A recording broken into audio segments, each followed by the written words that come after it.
Welcome to Africa Business Reports. This is the show that covers business and entrepreneurs across the length and breadth of Africa. This month, we're in the land of 1,000 hills. Welcome to Rwanda. Now, as most of you are probably aware, Rwanda has had a very painful history. 16 years ago, the genocide ripped through this country and claimed hundreds of thousands of lives. But fast forward to 2010, and according to the World Bank, Rwanda now scores top marks for good governance and is also one of the best places to do business in Africa. Well, that's what the folks in Washington say, but what's the reality on the ground? Igon Kosu has this report. Making money out of milk. Masaka Farms is something of a rarity in these parts, one of the few companies churning out dairy products.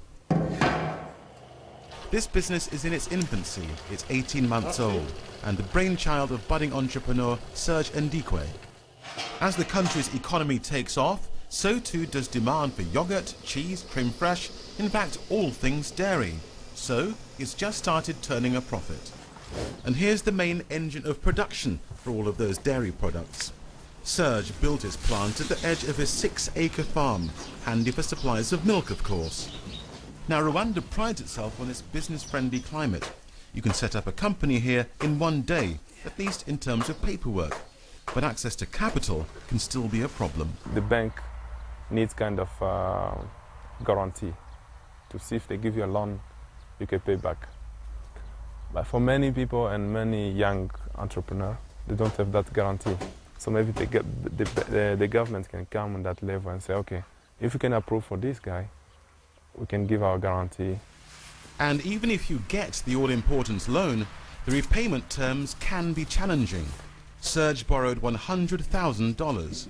You pay back in 3 years. So to start a business like this and pay back in 3 years, sometimes it's hard, but you don't have too much choice. But we are lucky we get that loan. Many businesses here are based on farming, and they're thirsty for up-to-date agricultural prices. But getting hold of that information can be a problem. Well, I've come to Muhanga Market, about an hour's drive outside of Kigali. It's one of the biggest in the country, and the air is rich with the smell of fresh produce. Onions, tomatoes, aubergines, you name it, it's pretty much here. Now, people come here from all over the country to buy and sell their produce, and it's a pretty brisk trade. But it's more than just an important market. It's also the scene of a pretty bold experiment in bringing high technology to the people and helping them make their living. Donata is a market trader at the very sharp end of the government's drive on IT. She's using her phone to access a computer server giving live updates on agricultural prices. She can then decide the best places to buy and sell her goods. Has this made a real difference to your earnings? She tells me she's now better able to anticipate the profits she's going to make because she knows the best places to get goods at the cheapest price and come here and sell them at a bigger margin. It may work for Donata, but take-up has been low. Yet despite this, the government is planning to expand the scheme. The next phase now is to go across borders using the internet. We're going to be able to sell our commodities. Farmers are going to be able to get in touch with traders across the border through the power of the internet, because they'll be able to post using what we call telecenters. Farmers enter this telecenter, they can post what commodities they're out selling, and buyers are able to know what is being sold in Rwanda and come and purchase what is being sold in our local markets. Well, back here at Masaka Farm, those national ambitions to drive business ahead are being felt right here. But whether it's at a national level or right here on a local farm, that desire to advance business is really going to take a lot of work. We plan to build an organic farm there. We already start there to maintain the place. So we think, we hope maybe next year we can start to build an organic restaurant here at the farm, because we don't have that kind of restaurant in Kigali, in Rwanda. So I think this can be something, innovation for Rwanda. Bold ideas. It's clear the fate of plans to build the economy will be shaped here and at countless other businesses like it. Igon Kosu, Africa Business Report, Kigali, Rwanda. As everyone knows, this country has come from a very painful history. But the Rwanda of today is very different from the Rwanda of 16 years ago. This country says it's the ideal location for investment in Africa today. Now, later on, we'll be speaking to Claire Akamanzi, who's the Chief Operating Officer of the Rwanda Development Board. But right now, I want to talk to the people who are actually putting in money. Anik Nagpal is with the Mara Group based in the Middle East. Welcome to Africa Business Report. Pleasure to meet you. Good to have you on the show. Tell us about this investment you're making right now. So this investment is actually done by one of our partners, DN International, a renowned construction firm here in Kigali. This investment's about $10 million that they're doing, but we're partnering with them, embarking on a $100 million investment, which is going to be a full mixed-use community in Gisozi. Why Rwanda? Why not any other African country? I mean, from our experience, we operate, we're based in the Middle East, but we focus on providing capital for projects, real estate projects in East Africa, in sub-Saharan Africa. Rwanda, we found, amongst all the African countries that we've dealt with, has been the most conducive for investment.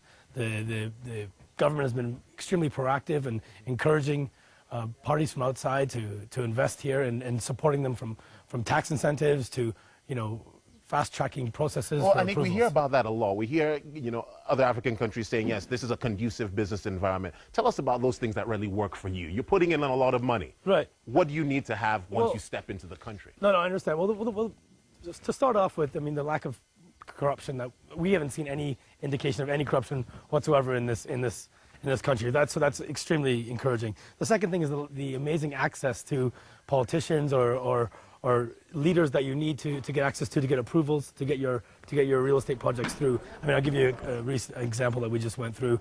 We were recently speaking at the Commonwealth Business Council, talking about our project and investment opportunities and real estate specifically.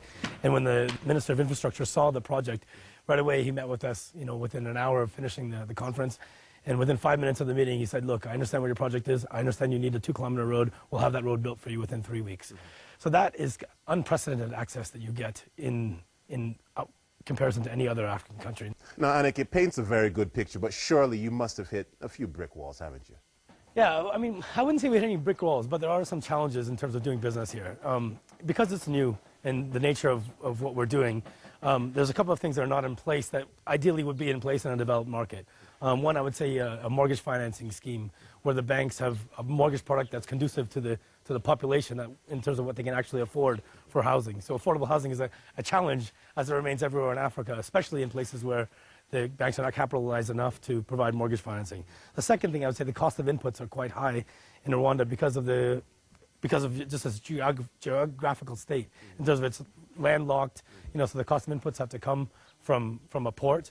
And as far as expertise in this market, it's difficult to find. So you end up also paying higher cost of inputs for experts, market experts, to get an idea of feasibilities or things like that. So those are challenges that we face. But I wouldn't say brick walls, but it makes things sometimes a little bit more expensive. It's been great speaking to you, Anik, and good luck with your project. Thanks for being on Africa Business Report. What is Rwanda pitching to the rest of the world? Well, Claire Akamanzi is the Chief Operating Officer of the Rwanda Development Board.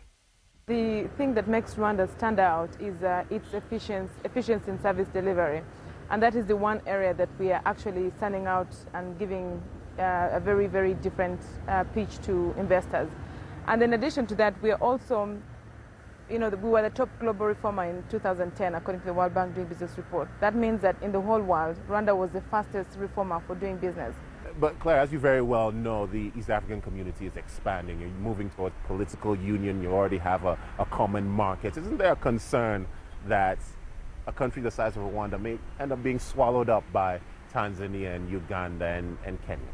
For us, it's actually the opposite. The fact that we are a country that will get more benefits by being in a bigger community. This is really why we joined the East African community. So with Rwanda bringing its values and bringing its achievements and sharing that with a bigger community of almost 150 million people, that really is why we're in the East African community. So when an investor comes to invest in Rwanda, they're not looking at a market of 10 million people that we are in Rwanda, but they're actually looking at a market of 150 million people. And it's not a market that is just a theoretical market. We have a customs union in the East African community. What that means that if you produce within Rwanda or within any of the East African communities, you actually sell without paying any duties in any of the countries. So there's actually free movement of goods. But in addition to that, starting July this year, 2010, we will also move into a common market. That means there'll be free movement of capital, labor, and services, which is really another step of integration. Is the focus foreign investment, or is there an equal emphasis on domestic investment, the local entrepreneur? Well, each of them has a role, whether it's a foreign investor or local investor, each of them has a role for the economy. The local investments in the country have a very big impact on the economy. Today we have a very big SME or small and medium enterprises network in the country. So they provide jobs, they provide livelihoods for a big number of people, and so they're very important in contributing to the growth of the economy in that sense. We look to the foreign investments to bring that capital that may not be mobilized easily within the country. So we're looking at foreign investments bringing huge investments, big companies, big services, bringing technology that we don't have in the country. In other words, we look to foreign investments bringing those that cannot be easily mobilized within the country, but we also think local investments have a very, very important role to play in the economy. That was Claire Akamanzi, the Chief Operating Officer of the Rwanda Development Board. This business is in its infancy. It's 18 months old and the brainchild of budding entrepreneur Serge Ndikwe. As the country's economy takes off, so too does demand for yogurt, cheese, creme fraiche, in fact all things dairy. Rwanda now scores top marks for good governance and is also one of the best places to do business in Africa. Well, that's what the folks in Washington say, but what's the reality on the ground? Igon Kosu has this report. Probably aware, Rwanda has had a very painful history. 16 years ago, the genocide ripped through this country and claimed hundreds of thousands of lives. But fast forward to 2010, and according to the World Bank, Rwanda welcome to Africa Business Reports. This is the show that covers business and entrepreneurs across the length and breadth of Africa. This month, we're in the land of 1,000 hills. Welcome to Rwanda. Now, as most of you are making money out of milk. Masaka Farms is something of a rarity in these parts, one of the few companies churning out dairy products.